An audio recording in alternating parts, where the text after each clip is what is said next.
Shalom saudara, mari kita berdoa. Terima kasih Tuhan untuk anugerah-Mu, untuk kesempatan yang Kau berikan untuk setiap kami boleh memuji, memuliakan Engkau pada pagi hari ini.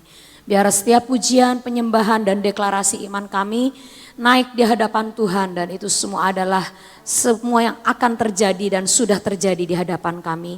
Dan kami percaya bahwa semua yang kami katakan itu akan tergenapi. Terima kasih Tuhan, dan kami percaya kalau firman-Mu juga akan berbicara untuk setiap kami, untuk memperlengkapi akan setiap kami. Di dalam nama Tuhan Yesus kami berdoa dan mengucap syukur. Amin. Shalom saudara. Pagi ini renungan saya berjudul Handle with Care. Ya. Siapa di antara saudara yang familiar sama tanda ini? Nah, saya yakin yang sering pesen paket di Tokopedia, Shopee, Lazada, nah yang tiap hari paketnya datang ke rumah itu loh. Itu pasti hafal lah ya sama stiker, gambar stiker yang bertuliskan fragile, handle with care, don't fall, not pressure. Jangan jatuh, jangan kena tekanan, handle, tangani dengan hati-hati. Ada juga gambar kedua, coba ditayangkan. Nah, kalau ini familiar nggak gambar ini? Hah? Biasanya ada di mana nih label gambar ini? Di baju nih, di bagian belakang ini loh, yang biasanya ada tulisan SML, XL. Nah, di belakangnya itu ada tulisan ini biasanya, ya. Bagaimana cara menangani baju Anda? Ya, apakah ini boleh dipakai mesin? Ataukah kalau menurut gambar ini bajunya harus pakai mesin nyucinya. Tidak boleh peres, ya, tidak boleh di dry clean, tidak boleh di bleach. Terus kalau nyetrika harus medium, nggak boleh terlalu panas, ya gitu-gitu ya. Jadi sebenarnya kalau mau diperhatikan, tiap pakaian kita itu ada tanda ini. Bagaimana cara menghandle supaya pakaian kita tidak rusak? Saya punya pengalaman sama hal ini berkali-kali ya saudara ya. Karena nggak mungkin tiap kali pembantu kita baru, kita memberitahu kepada mereka, kadang lupa ya. Alhasil ada satu merek pakaian dalam yang saya beli di toko tertentu, depannya huruf U ya, itu pakaian dalamnya itu enak itu ya, bahannya enak, gluyur-gluyur. Tapi kalau pembantunya baru, udah otomatis pasti ada yang bolong. Nah, karena apa? Saking pembantu barunya rajin, semua pakaian dalam disetrikain juga. Nah, padahal itu harusnya pakaian dalam itu tidak perlu disetrika. Bahkan diperes aja nggak boleh. Karena apa? Begitu diperes sekali molor langsung. Ya, jadi ada hal-hal yang tujuannya mereka baik. Ya, pembantu baru saya mungkin tujuannya baik. Tanggung, masa cuma pakaian luar yang disetrika, biar pakaian dalamnya juga licin mulus. Nah, jadi semua disetrika. Begitu nyampe kamar saya udah bolong-bolong semua bekas setrikaan ya. Jadi alhasil harus beli lagi. Ya, harus beli lagi, harus briefing akhirnya. Aduh Mbak, saya lupa ngasih tahu kalau yang ini jangan disetrika gitu ya. Nah, jadi saudara, tulisan-tulisan seperti ini, baik di paket, baik di baju, bertujuan untuk kita harus menangani akan barang itu dengan hati-hati dan dengan benar. Supaya tidak terjadi hal yang tidak diinginkan. Ya. Seperti paket, tukang paket tujuannya baik, mengantarkan paket kita sampai ke tujuan. Tapi kalau dia menghandle paket kita itu dengan tidak baik dan tidak benar caranya, maka otomatis paket itu sampai tapi nggak sesuai keinginan, nggak sesuai harapan. Ya. Berapa banyak berkali-kali tukang paket tidak peduli sama tanda ini, sehingga yang harusnya tidak dijungkir balik akhirnya dijungkir balik dan ternyata isinya tumpah semua. Ada juga yang yang harusnya tidak dibanting, tapi karena saking tukang paketnya buru-buru dibanting-banting, pecah semua. Sampai akhirnya begitu datang kita kecewa. Aduh kenapa kok pecah, aduh kenapa kok tumpah, aduh kenapa kok begini dan begitu. Tujuannya selalu baik. Tujuan tukang paket adalah mengantarkan supaya paket itu sampai. Baju juga disetrika, dicuci dengan baik supaya bersih dan rapi.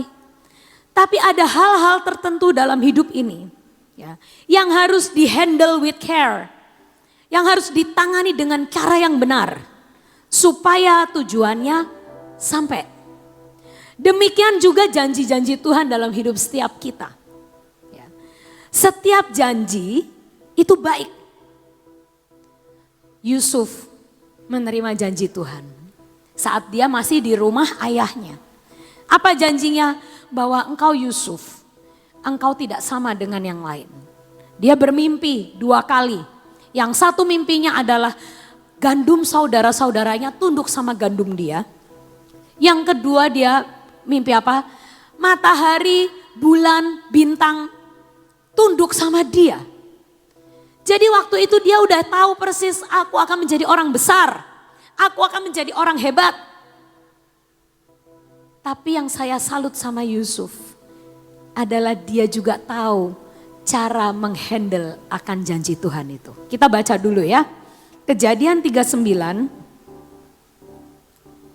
ayat 1 sampai 6. Kita baca bergantian. Adapun Yusuf telah dibawa ke Mesir. Dia waktu itu, saudara semua tahu ceritanya, dia dijadikan budak, dijual sebagai budak oleh saudara-saudaranya sendiri.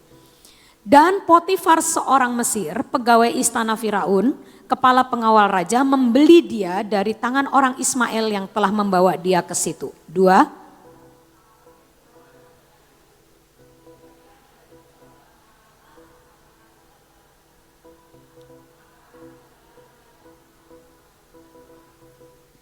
Setelah dilihat oleh tuannya bahwa Yusuf disertai Tuhan dan bahwa Tuhan membuat berhasil segala sesuatu yang dikerjakannya. 4.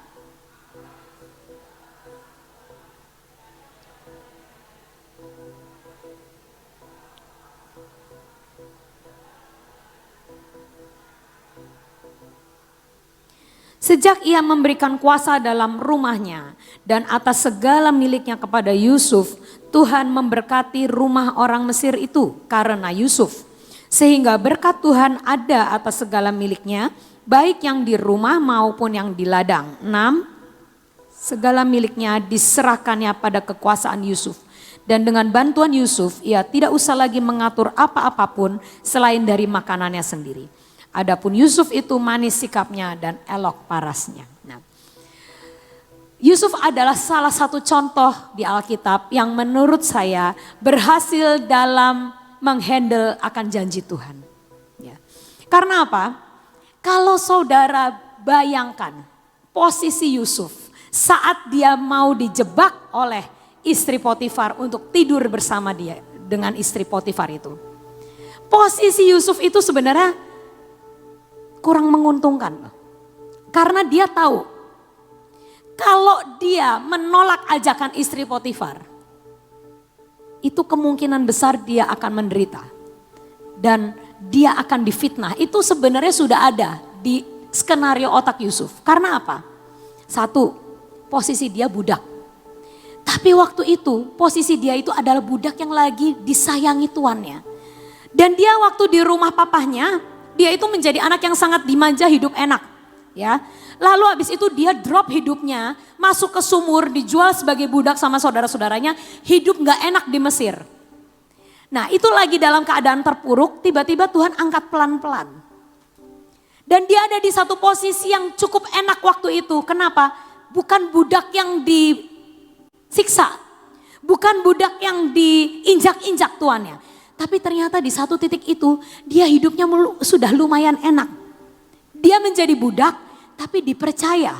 Dia menjadi budak masih tapi dia disayang tuannya. Dipercaya banyak hal. Sehingga untuk Yusuf menolak ajakan istrinya Potifar itu sebenarnya posisi yang tidak mudah. Jangan ngomong, alah gampang dong. Sama tante-tante mungkin gak mau dia. Kalau misalnya sama anaknya Potifar mungkin mau. Ya mungkin ada orang yang begitu. Tante-tante, loh saudara tahu kalau namanya istri Potifar itu perawatan pasti. Ya kan? Gak mungkin tante-tante pakai daster rorolan, gak saudara. Ya, udah pasti dia istri pejabat. Jadi udah pasti menarik. Satu. Yang kedua, Yusuf pun harusnya, ada perasaan. Kalau saya tolak dia terus, dia akan sakit hati. Kalau dia sakit hati, posisi saya ini gak aman ini. Karena saya itu habis menderita banget, ini sudah rada lumayan. Aku gak jadi budak yang biasa. Aku tapi jadi budak tapi aku dipercaya. Aku disayang Tuanku. Bahkan seluruh isi rumahnya ini dipercayakan kepadaku. Ini kalau sampai aku menyakiti hati istrinya. Jangan-jangan semua yang lumayan ini hilang. Semua yang lumayan ini lenyap dari genggamanku. Dan itu gak gampang loh saudara. Karena dia itu di rumah ayahnya hidup enak. Dan di Mesir dia tadinya budak belian, dia tadinya sangat terpuruk. Tapi di satu titik dia ngalamin sedikit air di gurun, sedikit kemanisan dalam kepahitan. Dan saat itu, saat dia menolak terus akan ajakan istrinya Potifar. Dia tahu dia sedang melepas kenikmatannya dia, sedang melepas akan kemanisan di tengah kepahitannya. Dan benar apa yang dia takutkan terjadi. Saat dia terus-menerus menolak, akhirnya istrinya Potifar marah dan dia memfitnah Yusuf. Sebenarnya waktu Yusuf masuk penjara, pasti dia ngomong, nah kan bener kan. Yang aku takutkan, yang aku bayangkan itu terjadi. Kalau aku menolak ini, harganya pasti ini. Aku melepaskan padahal sudah lumayan. Tapi aku harus menjadi seperti ini. Sepertinya kayak mulai dari nol lagi. Sepertinya melepaskan semua kenikmatan sesaat. Melepaskan semua kelumayanan yang dia dapatkan. Dan dia harus mulai dari nol lagi. Lebih parah dari budak. Dia adalah seorang narapidana. Tapi saudara bisa nggak bayangkan, kalau hari itu Yusuf memutuskan untuk menerima rayuan dari istri Potifar, apa yang terjadi atas hidup dia? Dia akan selama-lamanya ada di rumah Potifar. Betul?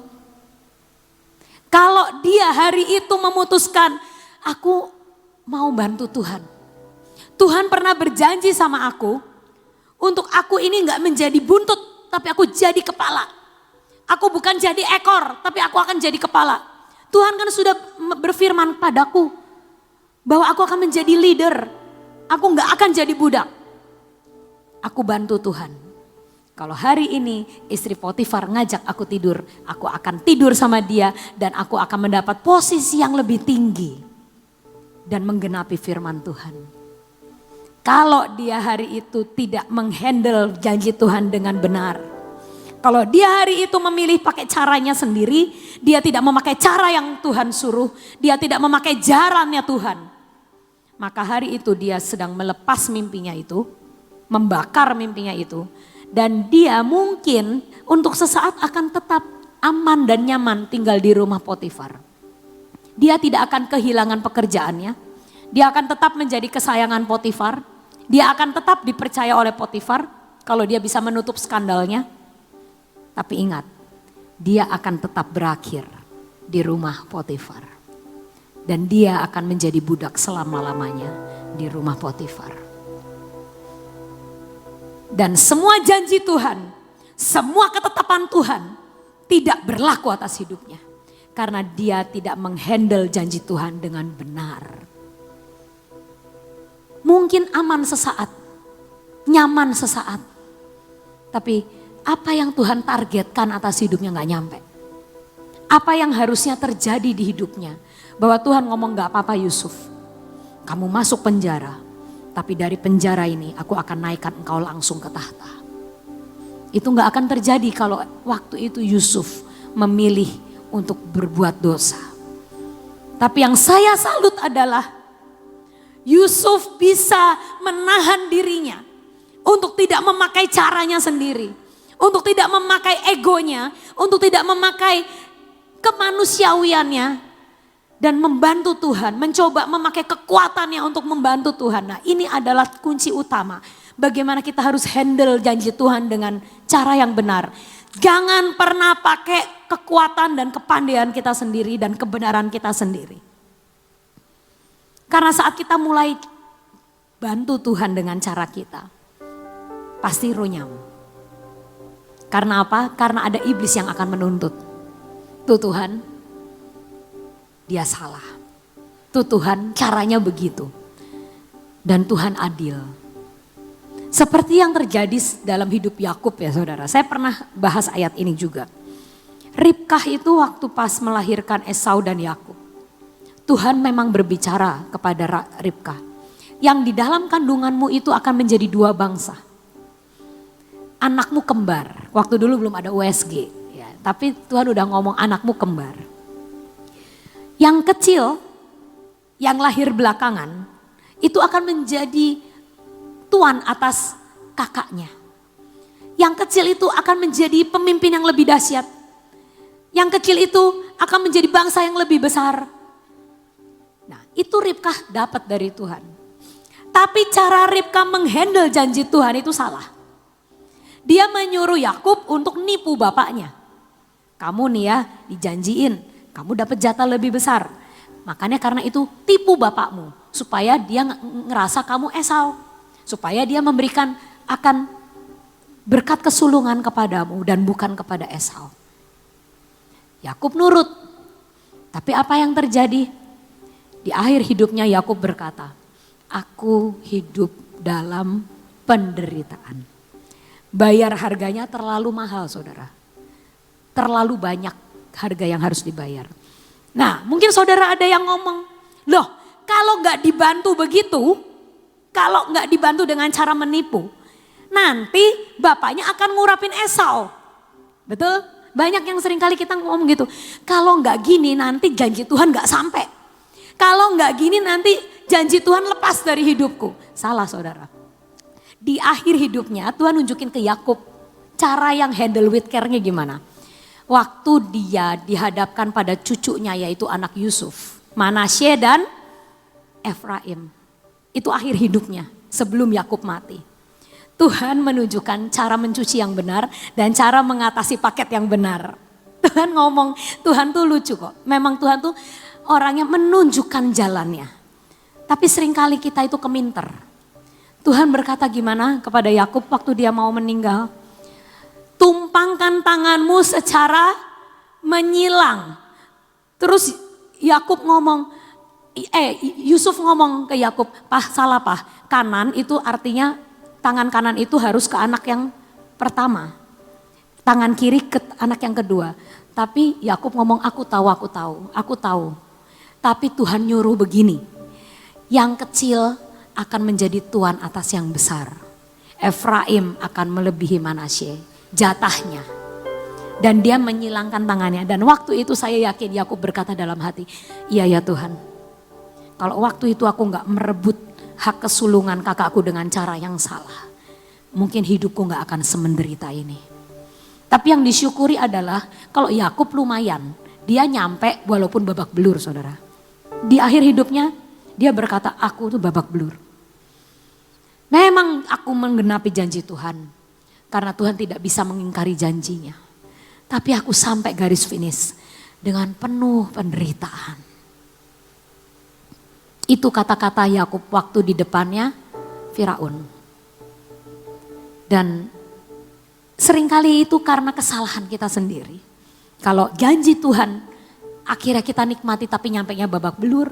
Atau mungkin seperti bangsa Israel gak nyampe malahan. Ya. Kalau Yakub itu lumayan nyampe tapi babak belur. Tapi kalau bangsa Israel itu kasihan.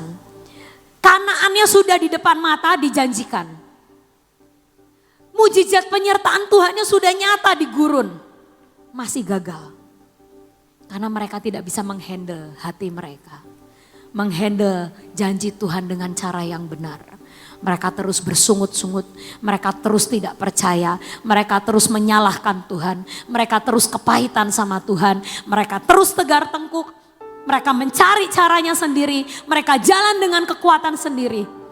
Akhirnya Kanaan, bahkan penyertaan Tuhan selama perjalanan itu tidak berarti apa-apa dalam hidup mereka. Mereka semua binasa di gurun. Hari ini Tuhan peringatkan untuk setiap kita. Handle setiap janji Tuhan dalam hidup kita secara benar. Jangan pernah bermaksud untuk membantu Tuhan dengan cara kita. Karena itu kita harus dewasa rohani.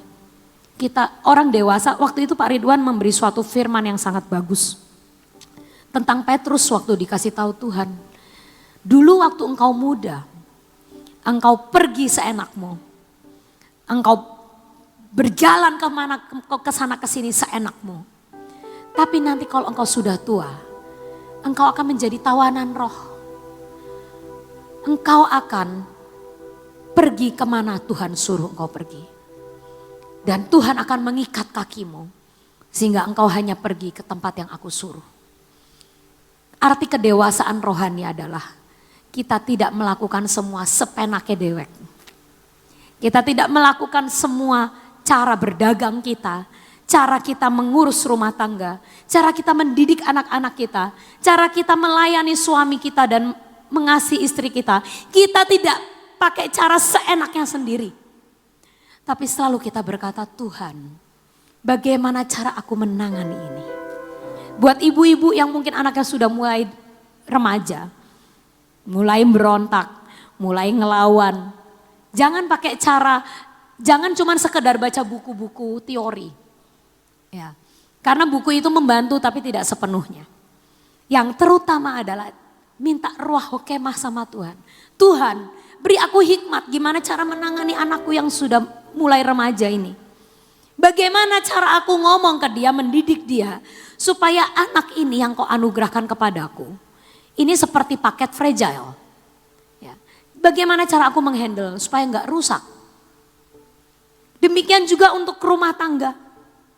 Cara kita untuk melayani dan menghormati akan pasangan kita. Tuhan, bagaimana cara aku ngomong ke dia supaya tidak menyakitkan hatinya. Karena semua yang ada dalam hidup kita yang Tuhan percayakan. Itu sebenarnya semua bertujuan baik. Tapi semua ada caranya. Handle with care. Dan kita harus menjadi orang yang bijaksana dan berkata, Tuhan tunjukkan caramu kepadaku. Supaya aku gak gagal. Saya pernah ketawa waktu pandemi yang lalu. Saya mulai merawat tanaman saudara di rumah karena saking gak ada kerjaannya. Sampai saya akhirnya merawat tanaman bikin hidroponik. Lalu saya pamer di Instagram, wah saya kok bisa ya menumbuhkan hidroponik sampai bikin selada yang wah hijau banget, seger banget gitu. Lalu ada teman saya yang japri, wah Sof kamu kok hebat sih Sof bisa bikin hidroponik. Karena saya ngelihat petunjuknya, karena dia tuh tahu saya tuh orangnya blubut saudara. Ya kan, saya tuh orang paling blubut lah, istilahnya enggak banget lah. Nanam hidroponik, yang ngerawat yang kecil-kecil. Dia bilang kok kamu bisa akhirnya panen sampai bagus banget. Saya bilang karena saya baca caranya.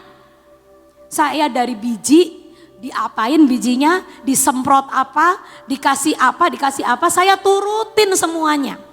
Sehingga saya yang blubut ini berhasil memanen sampai 3 kali panen gitu. Terus teman saya nih ngomong, oh hebat ya kamu memang bisa belajar sesuatu yang baru. Karena saya ini orangnya kan kayak kamu, blubut juga. Saya ini melihara kaktus aja mati. Wah saya ketawa ya, kaktus itu harusnya gak bisa mati ya saudara ya. Bener gak? Kaktus itu kan cara tanaman yang paling gampang. Dia ngomong saya pernah dikasih sama orang kaktus. Karena orang tahu saya kalau dikasih tanaman apa aja mati. Dikasih kaktus, mati juga kaktusnya. Saya bilang gimana ya cara mematikan kaktus. Tak siramin air, tak pikir memang harus siramin airnya kebanyakan. Mati dia. Waduh berarti handle-nya salah. Harusnya kaktus disiramnya sedikit-sedikit, ini banyak biar maksudnya dia supaya seminggu gak usah dikasih minum lagi gitu loh kaktusnya. Udahlah saya daripada lupa ini mumpung inget kaktusnya tak kasih minum buat seminggu. Mati besoknya. Karena kaktus gak bisa dikasih air banyak-banyak. Nah jadi saudara, kita harus tahu semua tujuannya baik. Semua yang di dalam hidup kita ini Tuhan rancangkan sempurna. Tuhan kasih anak-anak ke kita. Tuhan mau menjadikan dia suatu generasi ilahi. Tuhan menaruh pasangan kita di sebelah kita. Karena Tuhan mau membangun suatu keluarga yang kuat dan menjadi berkat. Tapi seringkali cara menghandle kita salah. Sehingga apa yang Tuhan rancangkan, blueprint Tuhan itu tidak tersampaikan. Tidak terjadi dan tergenapi. Maka mulai hari ini jadilah dewasa. Jangan karep dewek. Bedanya anak kecil sama orang gede itu apa? Sukanya kalau anak kecil karep dewek. Suka-suka gue. Kayaknya yang bener begini. Kayaknya yang bener begitu. Sekian waktu pas ngelihat hidroponik saya. Wah pengennya mah disiram pakai selang. Saya bilang no jangan no. Semua ada caranya. Semua ada ada aturannya. Dia masih kecil jadi dia gak ngerti. Dia hanya melakukan apa yang dia pikir baik. Tapi Tuhan hari ini ngomong jadilah dewasa rohani. Jadilah dewasa. Supaya apa? Engkau tidak melakukan sesuai apa yang kau pikir itu benar. Tapi apa yang Tuhan pikirkan itu yang kau lakukan. Itu yang kita kerjakan. Cara Tuhan selalu yang terbaik. Cara Tuhan yang akan membuat semua janjinya, semua rencananya pasti akan tergenapi. Kita minta dimampukan Roh Kudus hari ini untuk bisa mengerti jalan-jalan dan cara-cara Tuhan dan menghandle with care setiap yang Tuhan percayakan dalam hidup kita supaya rencananya jadi. Amin. Bahasa Indonesianya handle itu menangani segala sesuatu dengan benar ya. Seringkali kita itu tadi waktu Sophie cerita tentang temannya yang punya kaktus mati, tanpa sadar kita seringkali berbuat seperti itu. Artinya begini, kita punya target. Satu hari saya mau belajar untuk menghandle rohani saya. Dengan cara saya baca Alkitab 10 pasal setiap hari. Ya. Lalu saudara merasakan begini, wah ini waktunya saya ini ada waktu. Ya. Jadi kan sehari 10 pasal, besok 10 pasal. Tak tambahin aja, jadi hari ini 10 pasal, saya baca 20 pasal. Supaya besok saya nggak usah baca Alkitab. Ya. Ayo, siapa yang berbuat itu bertobat. Ya. Bertobat. Suatu saat ada satu orang anak yang saya bilang begini, kamu ini belum bacanya kan satu hari 10 pasal. Buat besok dia sudah baca. Terus sudah dimasukin di grup. Sampai dengan pasal sekian. Pak Japri, kamunya ini baca Alkitab. Yang seharusnya 10 pasal, kamu baca 20 pasal. Terus kamu merasa, kamu sudah laporan. Aku baca sampai sekian. Jadi besok kamu gak baca tah. Besok buat baca besoknya lagi. Katanya gitu. Saudara, ya gak tahulah. Saya bilang, kalau kamu merasakan bisa baca 20 pasal, udah setiap hari baca 20 pasal aja nggak apa-apa gitu. Tapi jangan punya motivasi ya. Saya tambah 20 pasal supaya besok saya nggak baca Alkitab. Nah, itu persis seperti temannya Sophie yang diajarin. Supaya baik ini ya, kasih air banyak-banyak gitu. Nah demikian juga ada seorang yang mau pergi keluar kota. Dia punya anjing. Anjingnya itu dikasih makan 7 makanan. 7 tempat. 1, 2, 3, 4, 5, 6, 7. Dengan pemikiran hari ini makan ini ya. Besok makan ini ya. Besok lagi makan ini ya. Besok lagi makan ini. Yang namanya anjing ya. Ya dimakan semua hari itu. Ya kan. Sampai beberapa hari dia nggak makan. Nah sebenarnya itulah yang saya ingin sampaikan. Jangan seperti itu ya. Handle with care. Mari kita berdoa. Bapak, terima kasih buat firman-Mu, terima kasih juga Tuhan buat penyembahan dan pujian selama 1 jam.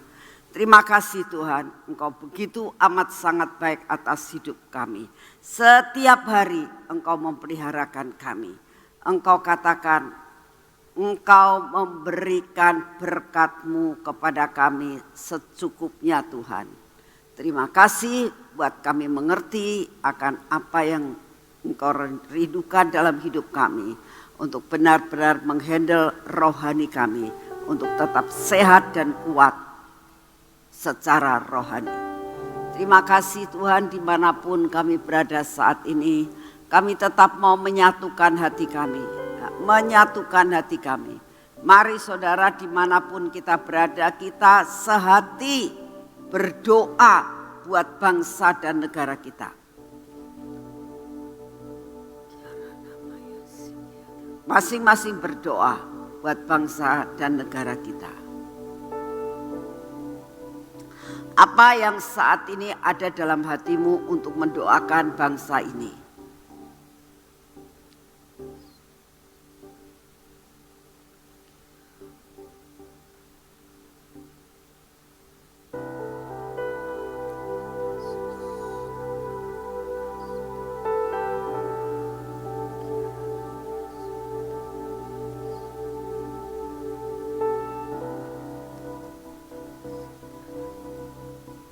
Terima kasih Tuhan, buat kami terbeban buat bangsa dan negara kami, karena kami adalah warga negara Indonesia. Terima kasih, kami percaya Engkau mendengar doa-doa yang kami naikkan di hadapan-Mu. Saat ini juga kami berdoa buat cuaca Tuhan. Engkau yang akan mengendalikan keadaan cuaca di dalam keadaan bangsa dan negara kami. Saat ini juga kami berdoa Tuhan untuk bencana alam yang mau tidak mau harus terjadi di bangsa ini. Kami minta di dalam nama-Mu, bencana alam apapun yang mengakibatkan gempa bumi, yang mengakibatkan gunung meletus, yang mengakibatkan panas yang tidak umum Tuhan. Kami berdoa Engkaulah yang akan memegang kendali atas segala-galanya. Terima kasih untuk semuanya. Dan saat ini kami datang di hadapan-Mu, kami minta daya tahan tubuh. Di dalam nama Tuhan Yesus berikan kepada kami daya tahan tubuh yang luar biasa.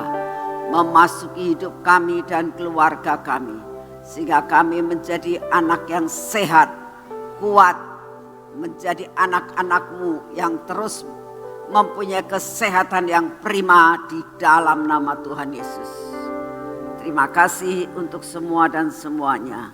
Kami mengucap syukur untuk kasih setia-Mu. Mari kita masuk dalam pengurapan.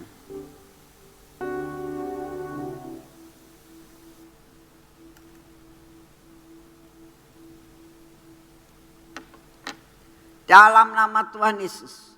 Biarlah pengurapan ini memasuki akan hidup kami. Mengurapi akan mata kami, telinga kami Tuhan. Bibir, mulut kami dan hati kami. Biarlah semua yang tidak baik dalam hidup kami dipatahkan. Kau berkati tangan kami hari ini ya Tuhan. Dan kaki kami. Supaya dalam perjalanan kami hari ini kami tahu Engkau menetapkan langkah-langkah hidup kami. Engkau memberkati tangan kami apapun yang kami kerjakan bersama-Mu. Menghasilkan perkara-perkara yang ajaib. Terima kasih untuk semuanya. Hari ini Tuhan adalah hari pertama dari minggu ini. Untuk kami melakukan semua pekerjaan kami bersama-Mu. Dalam nama Tuhan Yesus. Amin. Selamat pagi, Tuhan memberkati saudara semuanya.